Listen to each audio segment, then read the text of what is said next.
Hello, welcome to the iCON Virtual Health Forum.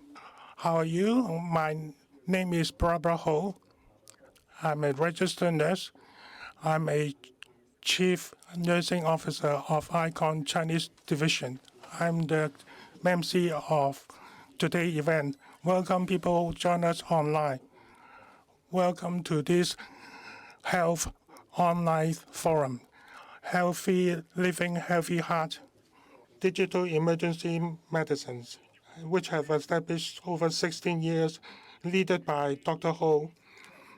The purpose is to help BC multicultural groups, patients, their families, by reliable health information, community resources, and network in respect of chronic disease education, prevention, and self-management by way of forums, health forums, workshops, and web technology to help patients with sick disease awareness, teach them best health practices to reduce disease risk, and advocate for formal therapies, and also help them access reliable health network and electronic tools, become more familiar with technology, digital technology, and how to use them for better health quality.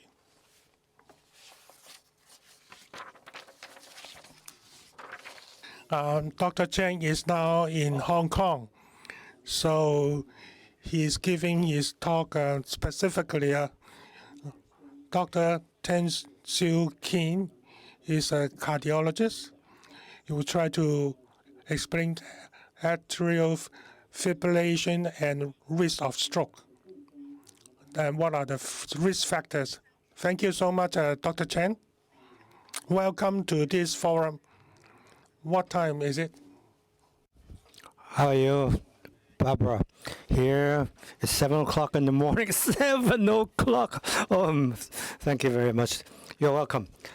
So, everybody online, I'm happy that I can meet with you guys on a weekend and share with you about atrial fibrillation and other things, other topics. And today in this seminar, you're going to learn about how atrial fibrillation is diagnosed and how it's treated, and what are the effective ways to prevent complications such as stroke. So the most important thing is stroke. That's the major complication.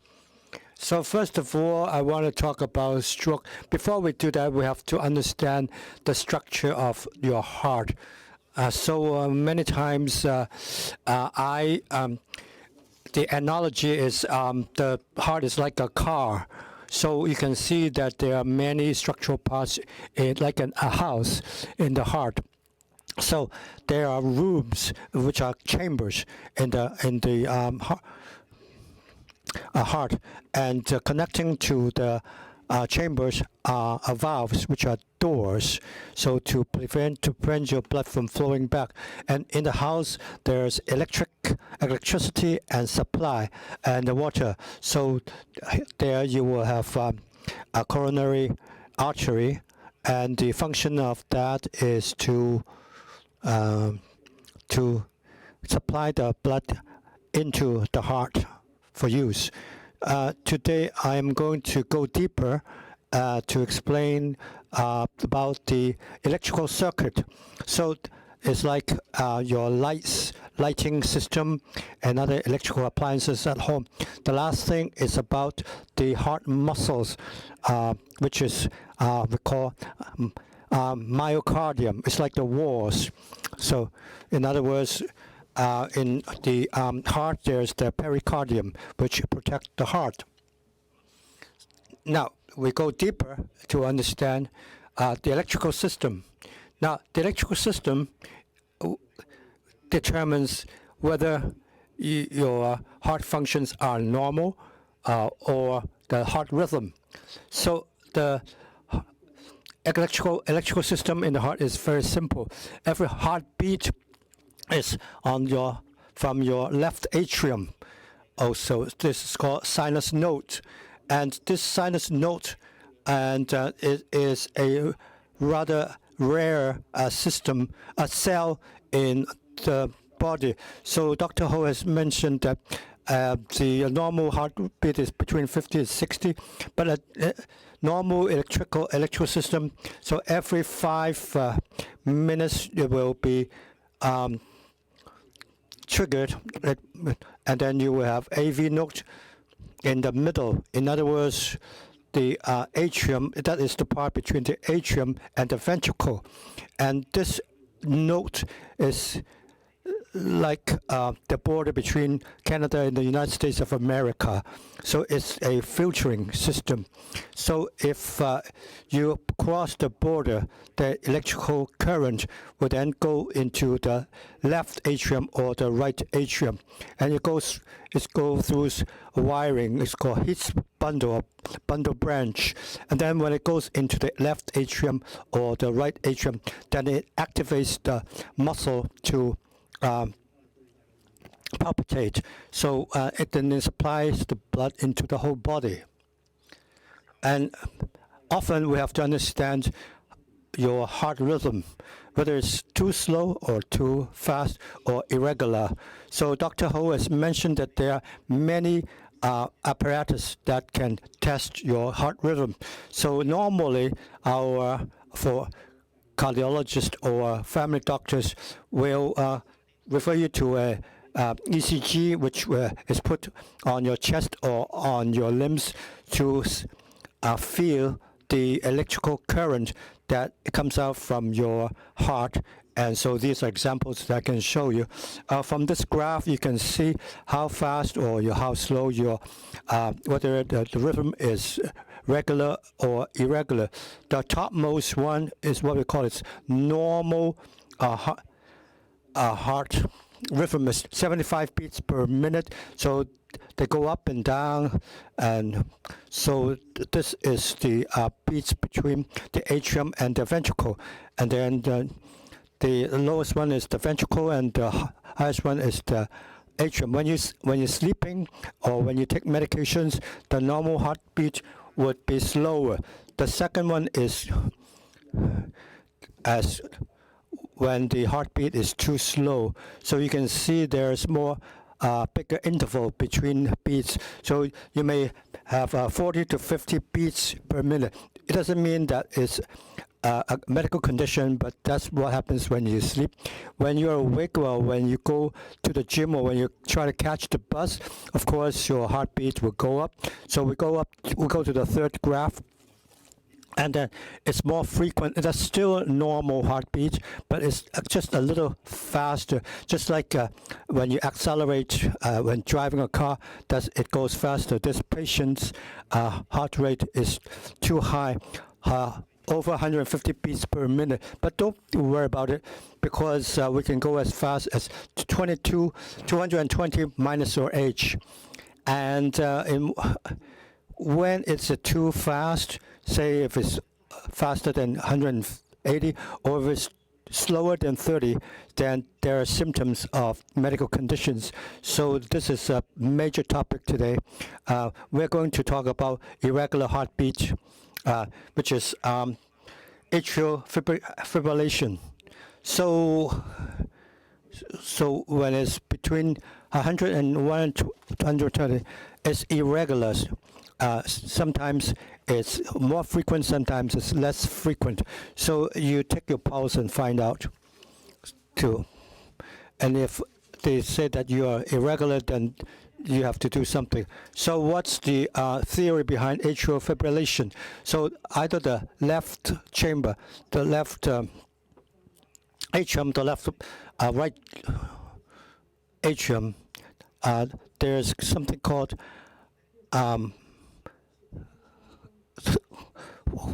it's between 50 and 60 per minute. It's like a drummer who has regular beat, but when that happens, like me, if I don't know anything about music and I'm always off beat, so there's problem here. There's something called atrial fibrillation impulses. It goes down to the atrium and then down to the left atrium or the right atrium.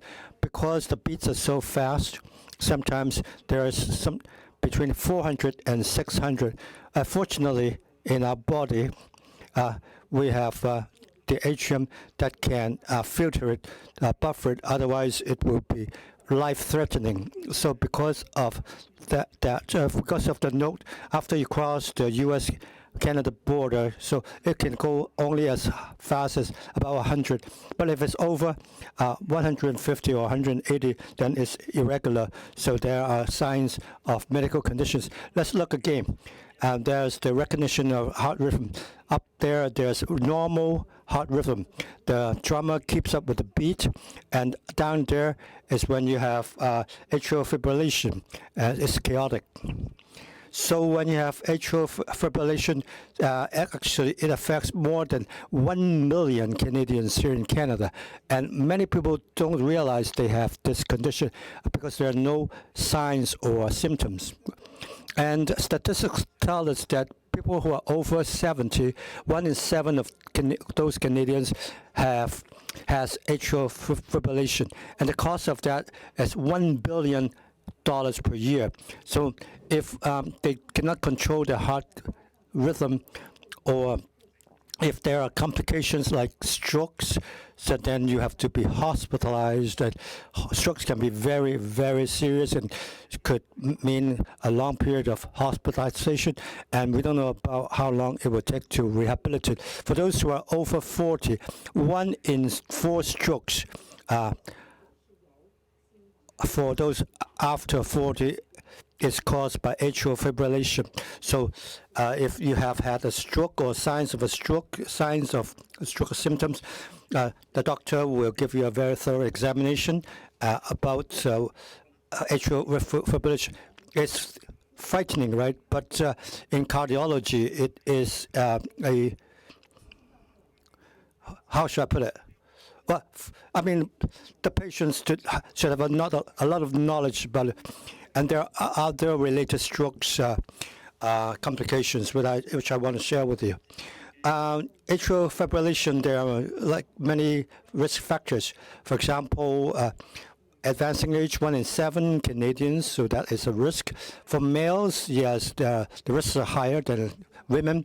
Other heart conditions, for example, in the heart, there are many structural elements in the heart.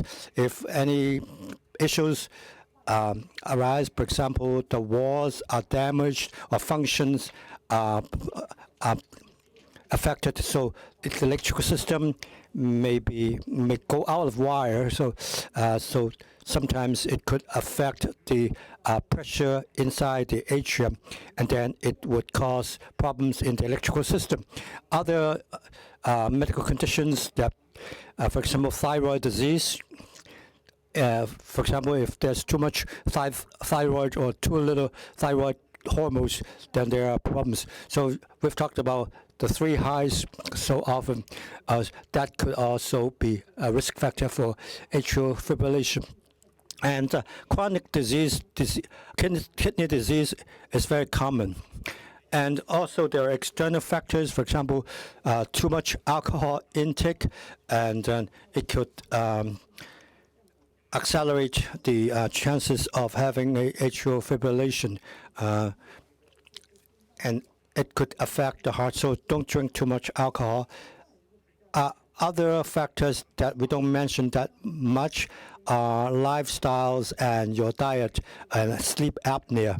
So why sleep apnea may cause atrial fibrillation? Because when you cannot breathe, when you have apnea, and then the pores are closed. So when you suddenly wake up and lungs, the supply will go into the veins, and the lungs are connected. So you've heard about how the heart and the lungs are connected. So when you have atrial fibrillation, we have to check the quality of the sleep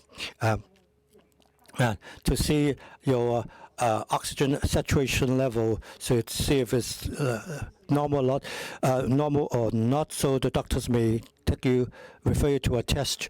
There are other triggers.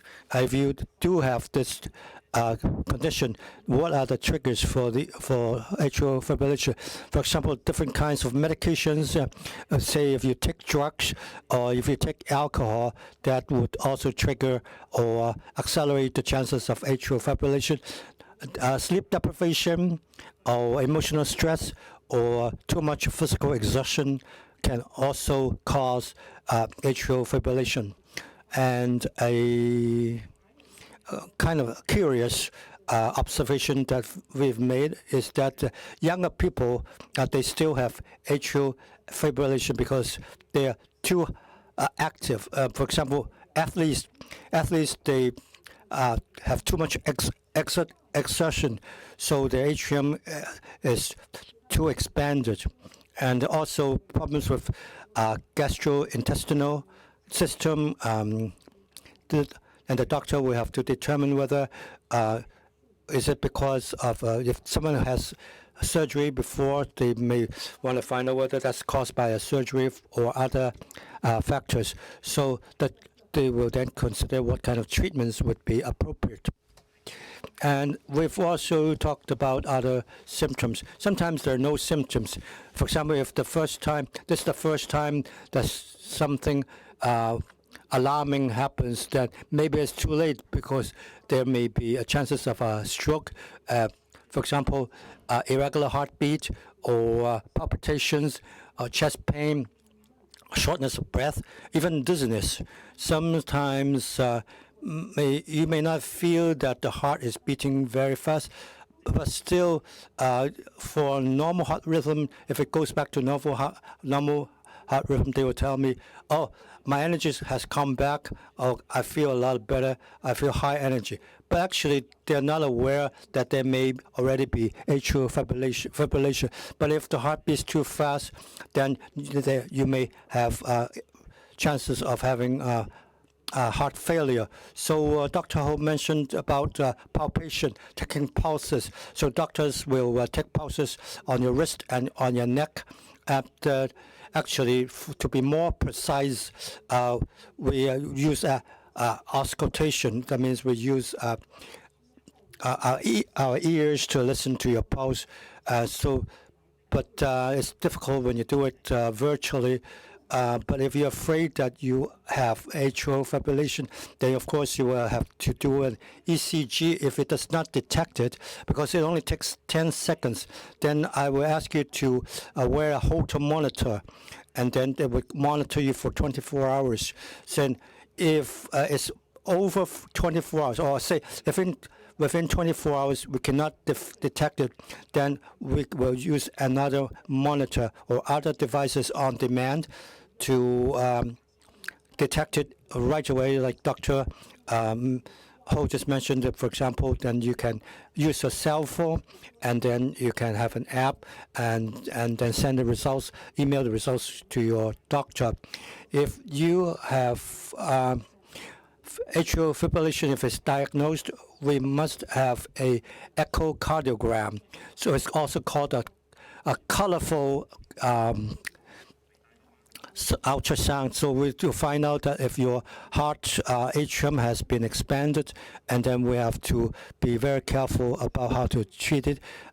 So this graphic tells you the echocardiogram. There are 4 chambers, and it's all usually put on your sternum.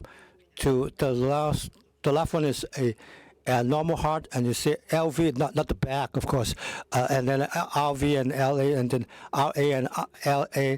So these are left, right ventricles and right, left atria. So if your atrium is expanded, it's like LA, and then you can see that in the left one is too wide. So if that happens, and the fibrillation is more permanent and may not recover to normal. The basis for treatment, we have 3 what we call cornerstones of therapy. For example, if the heart heartbeat is too fast, you have to lower it. And if it's between 180 to 200, then it could be life-threatening. So Dr. Ho, if he sees you in emergency, then he gives you some anesthesia to, or maybe electric shock to change it to normal heartbeat. And then you have rhythm control. If it's too slow already, and because of the chaotic heartbeat, then there are medications or electric shock that can bring it back to normal heartbeat. Whatever happens, whatever way to control the heart rhythm, you have to consider the risk of a stroke, because if you have risk of having a stroke and if you ignore those risks, it can be very, very dangerous. So we've mentioned that how to control your heart rate. If it's over 100 beats per minute, then I usually start to prescribe medications, different kinds of medications. The most common is beta blocker. I think you've heard about different types of once-a-day type of beta blockers, and then you don't have to take other medications. Another one is called calcium channel blocker, and this medication, we have to think about whether there are problems with heart failure. The older one is digoxin, and in our generation, the doctors here don't use that often because it's an older type of medication. So digoxin actually is quite effective. And we've mentioned that if there are acute conditions, if you want to change it to normal heart rate, usually you will use electric shock. But if there's time to control it, if it's not so urgent, if it's a chronic way to treat it, then we can prescribe other medications to bring your heartbeat back to normal. And those medications have more side effects. For example, Fickenai, those medications are prescribed by specialists like cardiologists. They're only prescribed by them because the dosage and the consideration of side effects are very taken into account. And the last thing is surgery. Surgery is ablation. We usually call it ablation. This is an intrusive way to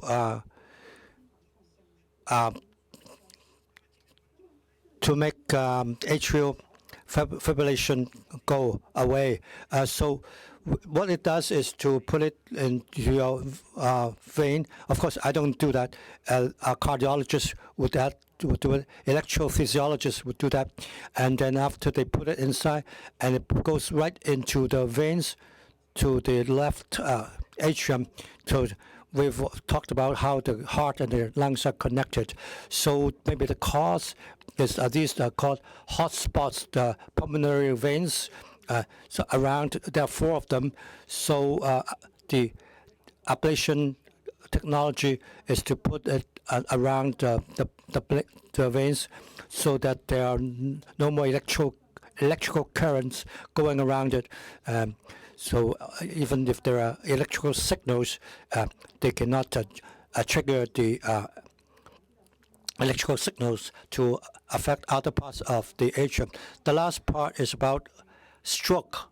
So if you have atrial fibrillation, if you're over 65 years of age, of course there are certain risks, about 1 to 2% a year, and there are the risk factors. For example, if you're over 75, if you're diabetic or heart failure, or if you had a history of stroke, so your chances of having stroke are doubled. So we have to use blood thinners. So actually, the idea of stroke is when your atrial fibrillation brings about some plaque, and then it goes into your atrium and pumps into your whole body, and then it's like an express train. It goes up to your brain and it causes a stroke. And this algorithm is to show you when we have to use blood thinners.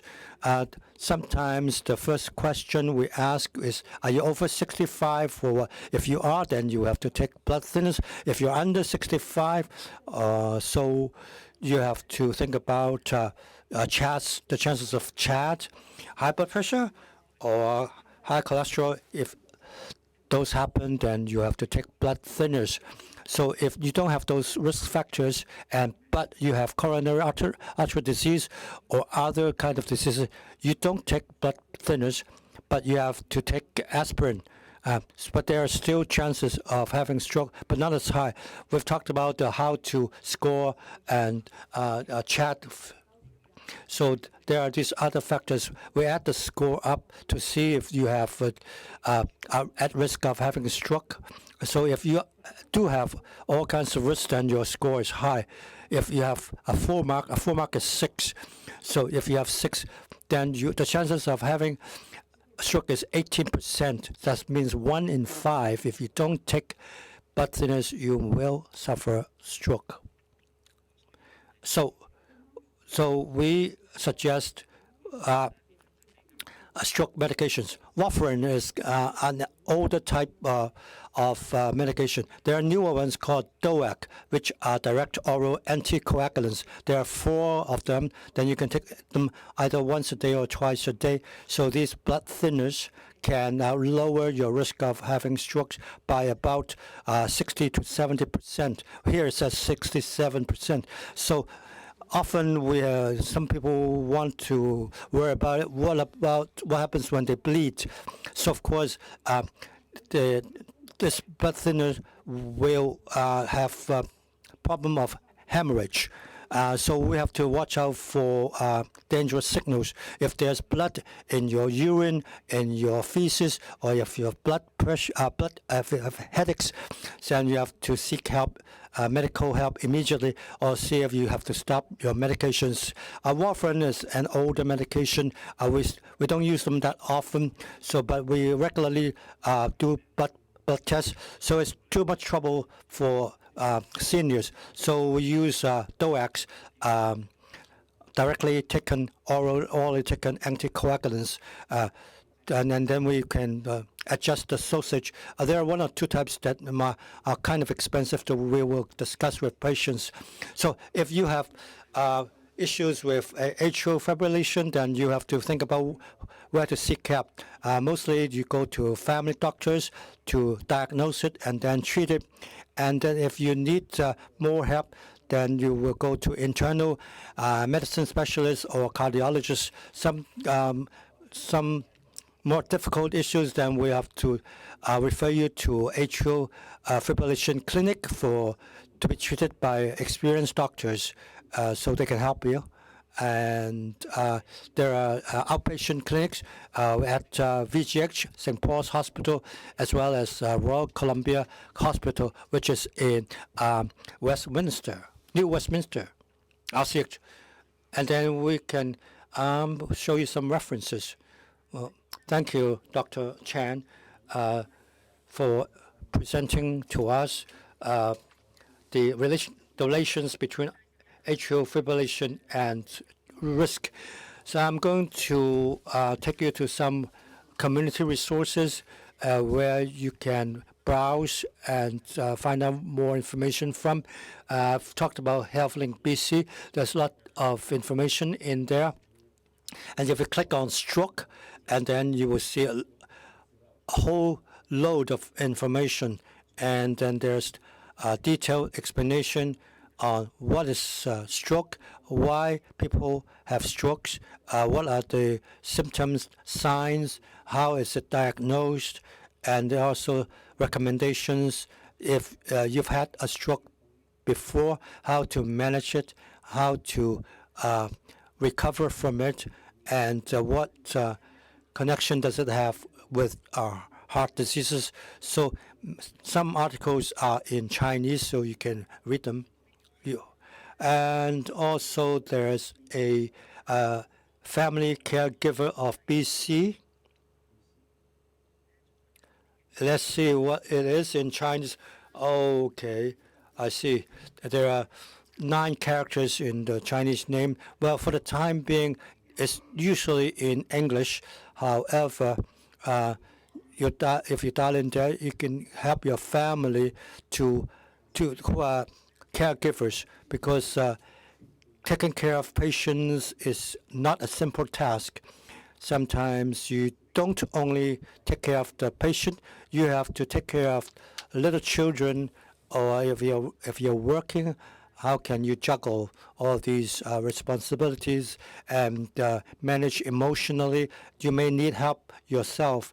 So this family caregivers of BC you can dial the hotline to seek help, to ask them questions, or if you want to talk to them about your stress or other issues. They have different groups they can refer you to participate in, and then discuss together these issues to see how they can help you. Oh, good. We bring back Dr. Ling and Dr. Chang. Thank you, the two of you, to stay behind. There are some people have already put in some questions. Some of them are really meaningful for some questions to be answered now. I ask those questions now. Well, also, there are many other questions in the Q&A box. And if we are not able to finish them, we will leave it back to the follow-up workshop.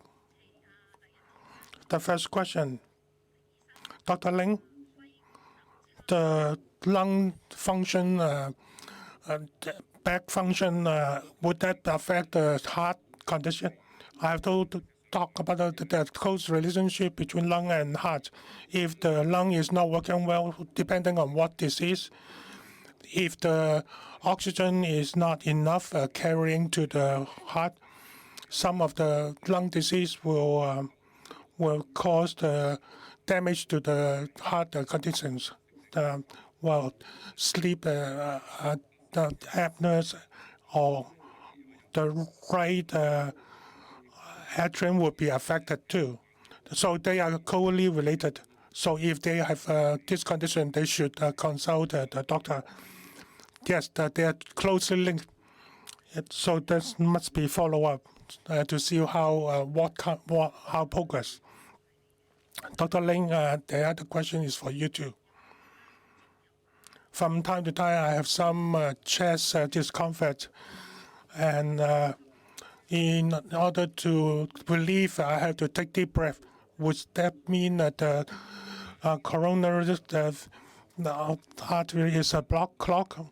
Well, it depends. It may be or maybe not. The best way is to go to the doctor to go through the EGM and also do some stress testing, and also sometimes do you use the colored ultrasound test. If this friend there's a high risk for heart condition like the three highs, I advise them to go to see the doctor. Well, it would be great if it's nothing to worry about, but go there and prevent in advance. Dr. Cheng, this friend asked,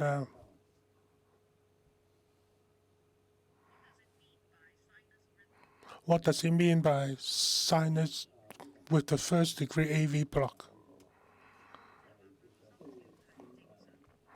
So the heart rate is normal, but I was told that there were first-degree AV block. It's a normal result. If the sinus rhythm is an AV block, I've told show you the diagram. The sinus node to the U.S. Canada boundary. If the conduction is slowed down, so it will be slowed down. But most of the times, it is related to age and also your medication. It's not a serious factor. So If you can't remember anything, because it's the first degree, it's not only the second and the third degree it may cause more concern. Dr. Chen, the heart rate rhythm about 50 or up around 50, is it a stroke factor? The normal heart rate is 60 to 100. During sleep, it will slow down. It's normal. It's okay. Even it get to as low as 40, 50, it won't have impact on the heart. While unless when it is a 50, that cause you a lot of discomfort. While you're exercising, if you want to increase your heart rate, it's supposed to go to 90, but it cannot reach 90. Like you're driving, you push the gas, it won't go up, unable to go uphill, then it should be a concern.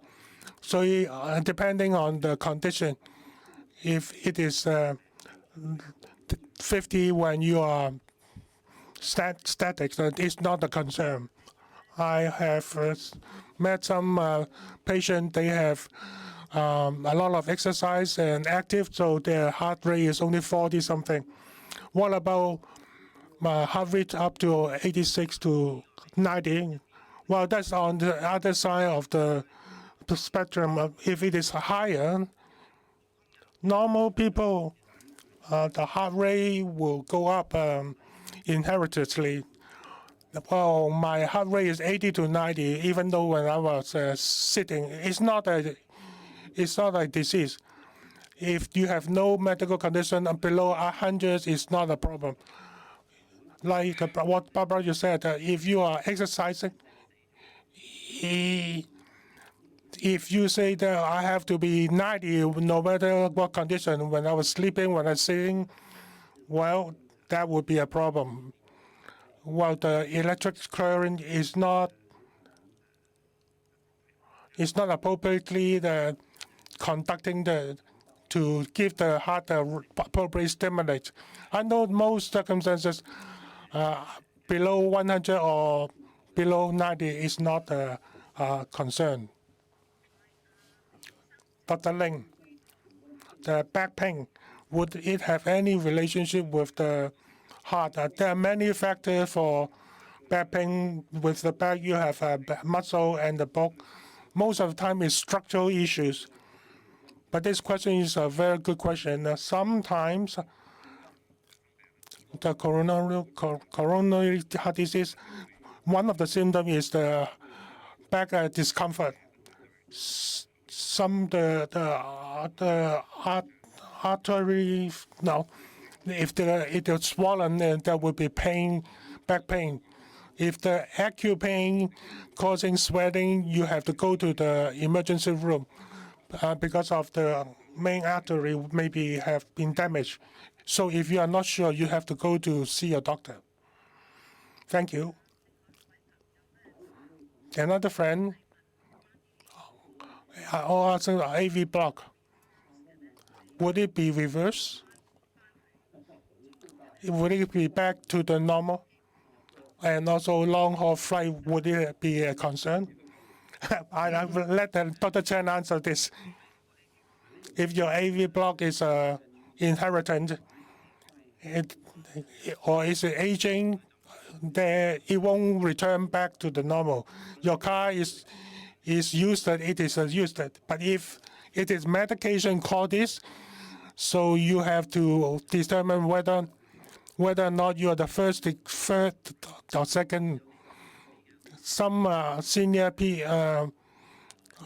they have dementia, they are taking medication, it may have impact. So you have to balance out whether or not it's causing some AV block. But with some AV block, there's no symptom. You may be taking the chance. But most people, if it is on first degree AV block with no symptom, so it's only the EMT, it won't be a concern for health. you don't have to be over concerned. Some the patient, my heart beat is very irregular, sometimes fast, sometimes slow. Under what circumstances, it's a concern to go to see a doctor or to take some tests. Two questions to answer. If this is irregular compared to the normal condition, well, I feel it is so slow. It will suddenly drop. If you can describe so radically, of course, you need to go to monitor and to take a test. Or on the other hand, it's going so fast, it's rushing up to 130 or 140 without any reason. Well, if this is not something that is normal, then you have to go to see the doctor and you have to ask the doctor to to go through the regular tests. It's not so time consuming to take those tests.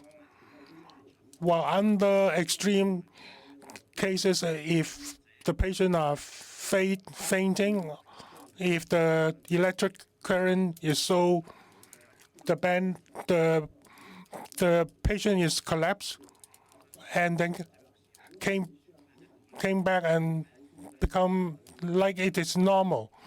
Just like when you turn off the light and in the evening and then turn it on, then if it happens like this, it is a concern. So whether or not this is a electric currents turned on and off without any reason, so you have to go to the doctor or to the hospital. Thank you. This patient has a pacemaker. Is it true that it have to change every 5 years? Is this process safe?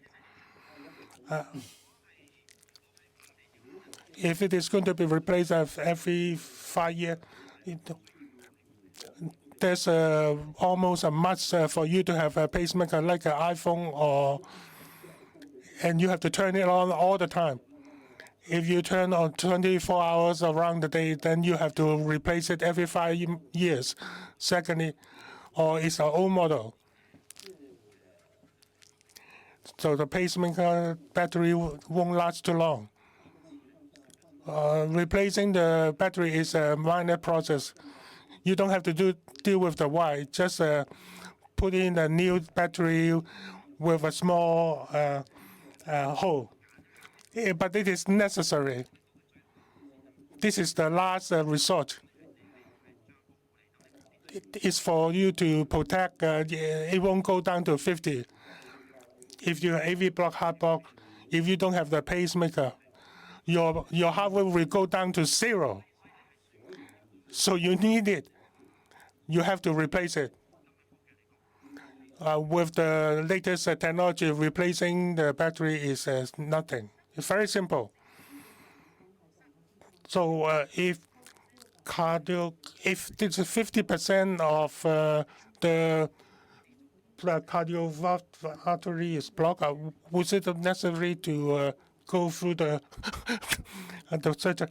You should answer it, Dr. Chen. 70%.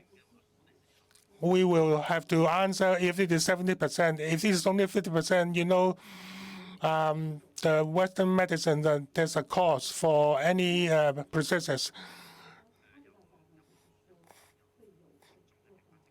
There's a good complication of 1 in 500 chance of complication for this process.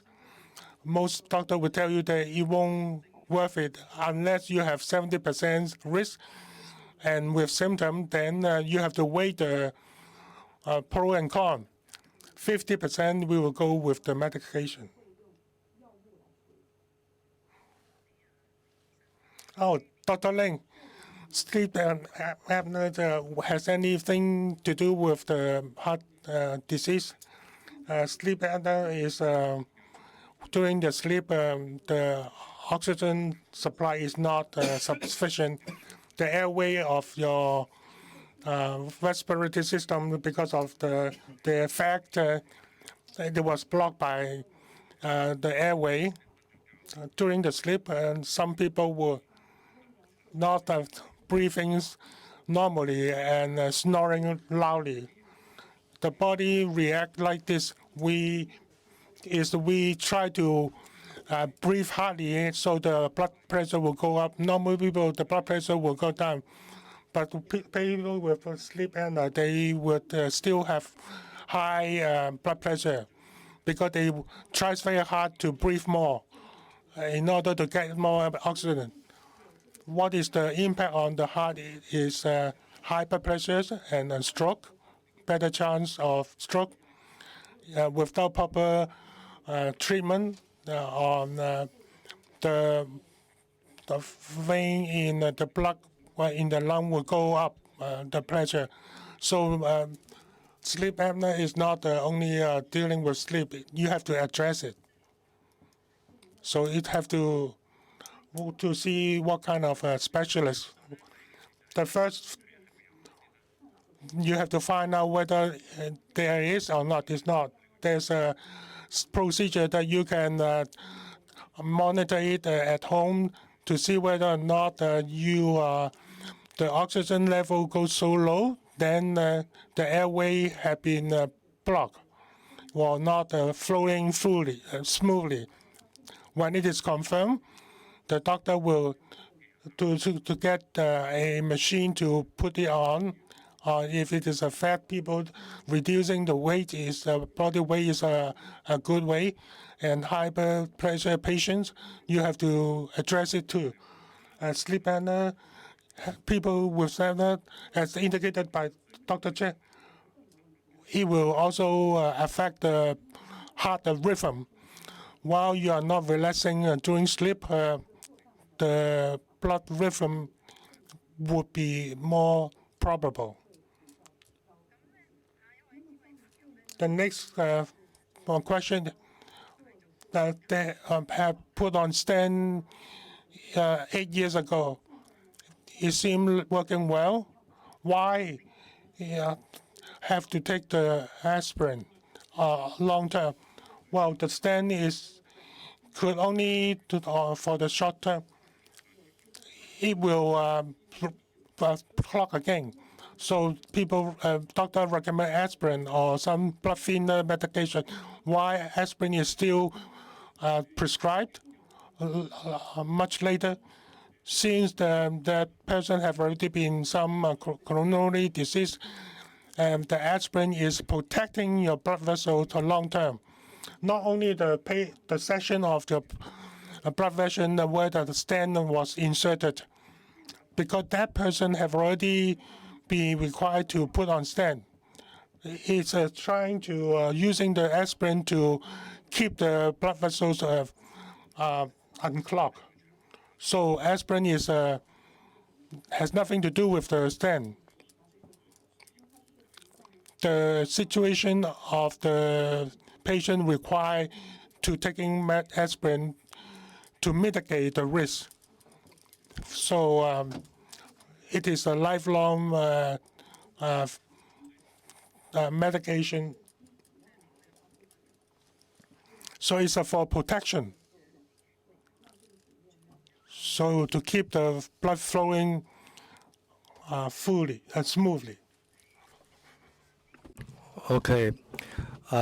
We have a attendee here who has about it's like a lotus root. Is there any remedy for this problem? Dr. Chan, your turn. How about Dr. Ling?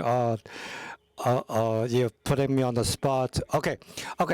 Let me answer this first. Now, usually, if there are areas where the blood vessel is narrow, where some parts are too wide, it depends on whether it's hereditary or not. But because actually, the risks are high. In other words, their coronary artery disease, the risk is already there. So it's not just as simple as having a surgery. So because there's also the high blood pressure, high cholesterol, and diabetes. So we want to stop the blood vessel from narrowing, and if you keep drinking or smoking, so there may be more narrowing for that. So Dr. Chan, do you want to add some more? Yes, I have something a little bit to add. And you're talking about lotus root. This is the only time that I've heard an analogy like that. Ataxia is different. Ataxia is hereditary, meaning the shape of your artery is a little weird. Some spots are narrower, some spots are wider. So it's not the same thing. Usually, when do you do it? When you do a CT. So by chance you may find it up, but rarely it's not like ataxia where it's like a lotus root and you can treat it. As far as I know, the tear of the artery, this is not directly connected unless the wider part is very part more than 45 millimeters. So you're absolutely right. The three highs, you have to control them. Your blood pressure cannot be too high, otherwise it will expand further. Other issues you have to consider, for example, diabetes and high blood pressure. Ataxia itself, do you need a stent? No, actually, you don't need to do anything, but you have to manage the risk. So as long as you don't let the narrow part blocked up or the wider part getting too wide, that should be okay. Okay, this is a long question. To lower cholesterol, although medications will help maintain heart health to prevent stroke, heart disease, and usually if the artery is clogged, so to which extent would you need an angioplasty? Who should answer? Oh, other than medications, are there other natural ways to lower LDL? Okay, Dr. Ling, fine. Now, if you already have blood vessel problems, medications do not help entirely. It only helps to lower blood pressure, especially bad cholesterol, LDL. This is one of the reasons that the blood vessel is clogged. But usually there's a statin, which is a type of medication that will lower your risk of your blood vessel being clogged, and for those who have coronary artery disease, this would be good for them, or if those who have heart disease, it is good for them as well. So actually, overall, this is good for the heart, and these medications, statin, not only lower your cholesterol, there's a protective mechanism because it, for example, the sclerosis will stop them from deteriorating, and so if you don't take those medications, the chances of being blocked are higher. So the coagulants that are built up in your blood vessels won't be too bad all of a sudden. So if you have medications, you should take those medications. Medications control your LDL. Other than medications, what else can help? So we have talked about diet. You have to watch out for your diet, especially not eat too many foods that have trans fats, like deep fried foods, because deep fried foods make your bad cholesterol go up, and also saturated fats. You should eat more. Or eat some, but not all. For example, not so much red meats, Preferably, you should eat more saturated fats, non-saturated fats, where like olive oil, or do exercises like Dr. Chan said. So doing exercises help to control your cholesterol, to have control of 3 highs, and help your heart. Thank you. The last question, Dr. Chan. This attendee has already got atrial fibrillation since 2001, and he has not seen a specialist ever. So he's only gone for updates regularly, but he's on medications as Exaltor, and another I don't think is spelled right. But anyway, does he have to follow up on it? If you're already taking blood thinner, and the doctor may have given some thought about that to give you the appropriate treatment. For example, blood thinner, the major objective is to lower the risk of having stroke, but most patients don't really have to see a specialist, but preferably they should regularly check their medications. For example, if you are taking blood thinners, are there any complications? Are the heartbeats irregular? Are they too fast? Are there other symptoms? Also, regular check of your kidney functions. Because the dosage depends on your kidney functions. And over so many years, have you done the colorful sonic ultrasound? And because if you don't check your heart functions, you don't know how your function level is. Maybe you have already got failure, so you don't feel it. Well, at least there is the basic ultrasound, and if the family doctor has given it some thought, then you should also see a specialist. But yeah, someone has to follow up on it, right? Correct? Every 6 months to a year, so you have to at least go and check the status of your condition. There should be a specialist who is dedicated to this. So it's a chronic disease, so you have to sit down with a specialist for 10 to 15 minutes to talk about this. So because of time constraints today, that's all the answers that's all the questions that we can answer. Those we have not answered, well, hopefully in the near future we will have another webinar to answer those questions. Now I thank Dr. Ling and Dr. Chen, especially Dr. Chen, who is in Hong Kong to do this talk, their presentations with us today, and provided share with us so much information as well as community resources. So I hope that everybody will fill out the survey questionnaire, complete it, and if you have not, you're not on the mailing list on the email list, well, you can scan me, look at the QR code, and then become a part of our mailing list, and we will tell you what our next activities are. So we thank our partner Patients as Partners initiative, and we also thank our partners in the community, so many of them, and to support us, to help us. And we also appreciate our media partners' help to help us promote this event, and also publicize this event. We also thank the viewing hubs, those organizations that